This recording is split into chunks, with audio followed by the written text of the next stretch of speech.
Hello guys, this is Shankar Pratap Singh and you are watching SPS astrology.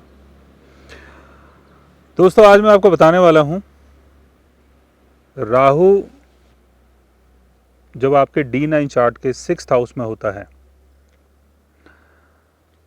तब आपके जीवन में कैसा बदलाव आता है। और ये जो सीरीज है काफ़ी पुरानी है, तो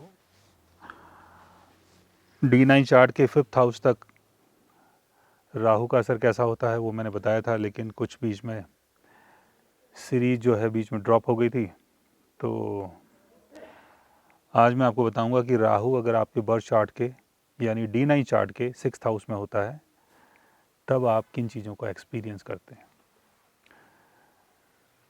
बोला जाता है कि जो D9 चार्ट है उसका संबंध है हमारे सोल के एक्सपीरियंस से, यानी हमारी आत्मा की जो जर्नी है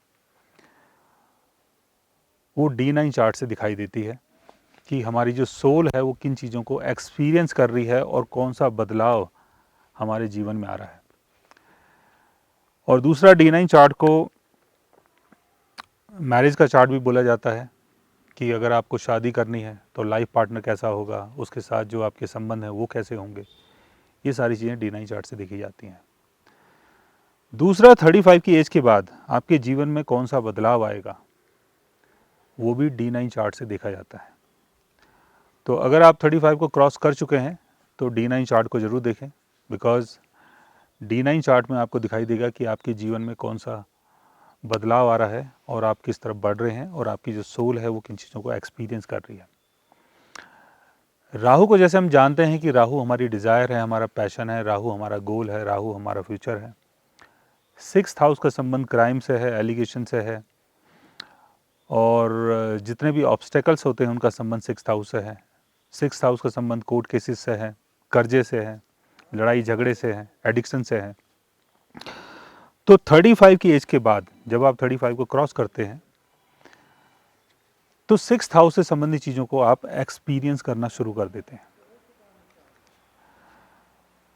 और इसमें क्या होता है कि या तो आप अच्छे काम में इन्वॉल्व होते हैं या आप किसी बुरे काम में इन्वॉल्व होते हैं, बिकॉज 6th हाउस का संबंध क्राइम से भी है और 6th हाउस का संबंध उन चीज़ों से भी है कि जब हम क्राइम को कंट्रोल करते हैं। यानी हो सकता है कि आप कोई डॉक्टर हो, कोई पुलिस पर्सन हो, कोई मिलिट्री पर्सन हो, या हो सकता है कि आप कोई चोर हो, डकैत हो, उल्टा सीधा काम करते हो। तो ये सारी चीज़ें 6th हाउस से देखी जाती हैं।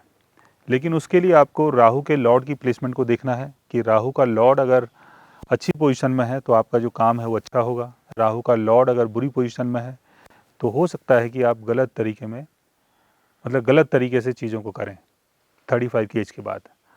और इसमें कहीं ना कहीं अगर आपकी शादी हो जाती है तो आपका लाइफ पार्टनर भी इन्वॉल्व होता है, कि हो सकता है कि जो आपका लाइफ पार्टनर है वो आपको इन चीज़ों के लिए पुश करे, या ये भी हो सकता है कि आपका लाइफ पार्टनर आपको ऐसी बातें बोले कि जिसके कारण आप 6th हाउस से संबंधित चीज़ों को करना स्टार्ट करते हैं।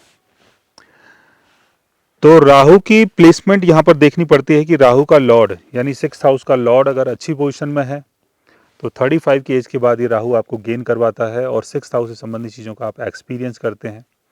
और अगर राहु का लॉर्ड अगर वीक पोजीशन में है तो 35 की एज के बाद आप किसी गलत चीज़ में, किसी गलत काम में, क्राइम में या किसी उल्टी सीधी चीज़ों में इन्वॉल्व हो सकते हैं, और आपको एडिक्शन भी हो सकता है। बिकॉज 35 के बाद अगर हम राहु को देख रहे हैं आपके D9 चार्ट में तो 6th हाउस का संबंध कहीं ना कहीं एडिक्शन से भी जुड़ता है।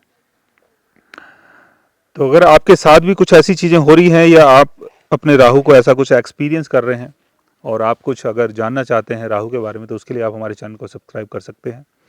और अगर आप हमसे बात करना चाहें, कंसल्ट करना चाहें, पर्सनली हमसे मिलना चाहें तो आप हमारी वेबसाइट के थ्रू, हमारे ऐप के थ्रू हमसे मिल भी सकते हैं, बात भी कर सकते हैं, और गाइज़ आप हमसे कंसल्ट भी कर सकते हैं। So guys, take care, love you all and good bye.